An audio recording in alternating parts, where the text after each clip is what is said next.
What kind of values are you passing down to the next generation?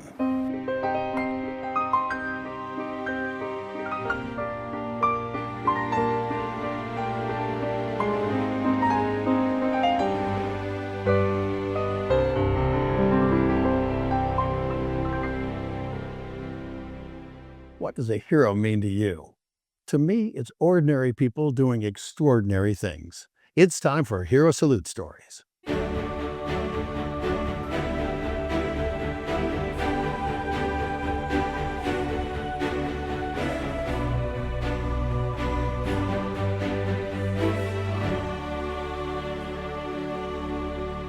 How'd you get the nickname Cowboy Bill? They put it on me in Vietnam. I worked for a guy named Bobby Hadaway, who was over battalion logistics. I was transferred for whatever reason from Bravo Company, which I'd been in for about 7 years, infantry, to headquarters company with an old first sergeant who needed help. He took me with him. So I wound up working under Bobby Hadaway in Vietnam, who was logistics. I did the radios all for Bobby back to battalion headquarters. Well, from what I understand, X-ray and this particular offense, it was the first time they'd ever used B-52s. Yes. All right, so they softened at 10 o'clock, they softened the place up with B-52s, and you could see them, and you could hear them. And so we knew what they were doing. We knew what they were doing.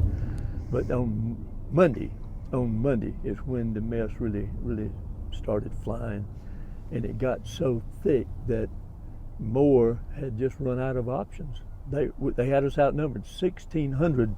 We finally got some of our people in. Later on, we had two brave helicopter pilots, Too Tall Ed Freeman and Bruce Crandall would go in, they would take ammo in, they would take water in, they would take bandages in, they took sea rations in, and they would bring wounded out under fire. And those two men would later, after we came back to the States, be awarded the Congressional Medal of Honor. Ed Freeman now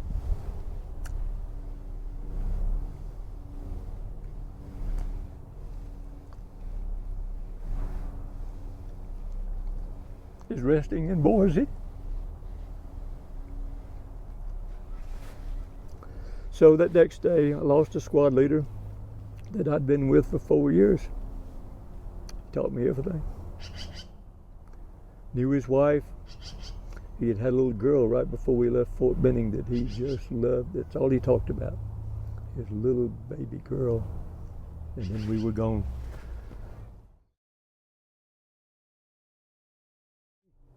It was 400 of us and 16 of them, 1,600.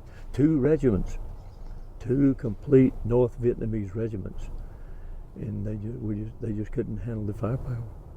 We lost so many good men. I guess the one that I think, if I can tell you about one, my medic, Spec 5, Calvin Bognite from Washington, D.C. Calvin was a conscientious objector. No weapon, but he had a medic's bag, and he tried to patch up everybody that he possibly could. Willie Mitchell, same way, conscientious objector from Pennsylvania, and they tried to patch everybody they could. But it cost both of them their lives. Anybody that says they were ever in combat without fear lied. So and if you hear, that wasn't the first time, you can hear if a bullet goes through a real tight CP tent, it pops. It's coming pretty fast, and you can hear the pop. That's close to home. How do you want to be remembered? As just one of these guys. I was nothing special. I just had the uniform. I knew you guys, and one day we'll be together again.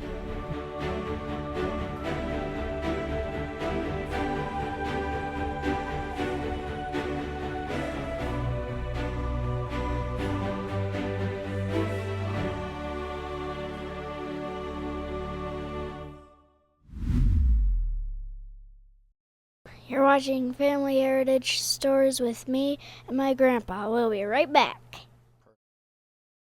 Sometimes when you return from a deployment, you bring back more than you can carry on your own. As you transition from the front lines to the home front, help can be a click away. Visit steptohealing.org for your free anonymous online screening. How do you want to be remembered?